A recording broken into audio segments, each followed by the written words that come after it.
Chapter 12, Devotional Service. Arjuna inquired, "Which is considered to be more perfect, those who are properly engaged in your devotional service, or those who worship the impersonal Brahman, the unmanifested?" The Blessed Lord said, "He whose mind is fixed on my personal form, always engaged in worshiping me with great and transcendental faith, is considered by me to be most perfect.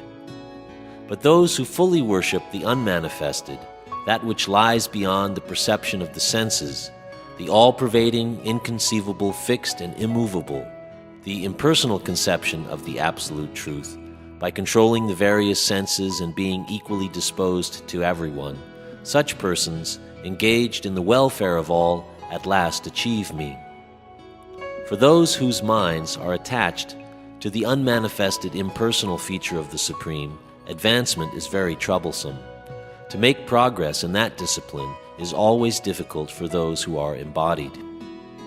For one who worships me, giving up all his activities unto me, and being devoted to me, without deviation, engaged in devotional service, and always meditating upon me, who has fixed his mind upon me, O son of Pritha, for him I am the swift deliverer from the ocean of birth and death. Just fix your mind upon me, the Supreme Personality of Godhead, and engage all your intelligence in me. Thus you will live in me always, without a doubt. My dear Arjuna, O winner of wealth, if you cannot fix your mind upon me without deviation, then follow the regulated principles of Bhakti Yoga.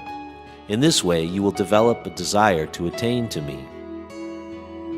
If you cannot practice the regulations of Bhakti Yoga, then just try to work for me, because by working for me you will come to the perfect stage. If, however, you are unable to work in this consciousness, then try to act giving up all results of your work and try to be self-situated. If you cannot take to this practice, then engage yourself in the cultivation of knowledge. Better than knowledge, however, is meditation, and better than meditation is renunciation of the fruits of action, for by such renunciation one can attain peace of mind. One who is not envious, but who is a friend to all living entities, who does not think himself a proprietor, who is free from false ego, and equal both in happiness and distress, who is always satisfied and engaged in devotional service with determination, and whose mind and intelligence are in agreement with me, he is very dear to me. He for whom no one is put into difficulty, and who is not disturbed by anxiety, who is steady in happiness and distress, is very dear to me.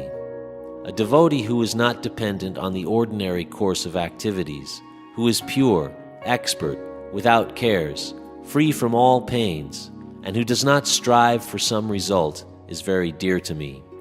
One who neither grasps pleasure or grief, who neither laments nor desires, and who renounces both auspicious and inauspicious things, is very dear to me.